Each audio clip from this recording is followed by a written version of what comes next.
வெண்கொற்ற குடையோடு தெற்கு முகம் நோக்கி அமர்ந்து சூரிய சந்திர கோடி பிரகாச ஓம் ஞானேச கணபதி கர்மவ கணபதி யோகேச கணபதி சித்தி விக்னவ கணபதி சிந்தாமணி கணபதி புத்தீச கணபதி மகா கணபதி பூர்ணானந்த கணபதி லக்ஷ்மீச கணபதி சகஜேச கணபதி ஏகதந்த கணபதி லம்போதர கணபதி தூம்பிரவர்ண கணபதி க்ஷிப்ர பிரசாதன கணபதி தெற்கு திசை நோக்கி அருளும் விநாயகா உனக்கு அர்ச்சனை முடித்து அபிஷேகமாகிறது மனம் குளிர்வாய் கஜராஜ கருணாகரா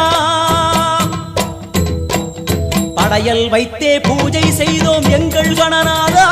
நடுநடுவே எங்கள் குறையும் சொன்னோம் காதில் கேட்கிறதா உன் மூஷிகமும் என் மனதை போலே சின்னஞ்சிறிதல்லவோ அது கடவுளை தாங்குது எந்த மனமோ பாவம் சுமந்ததுவோ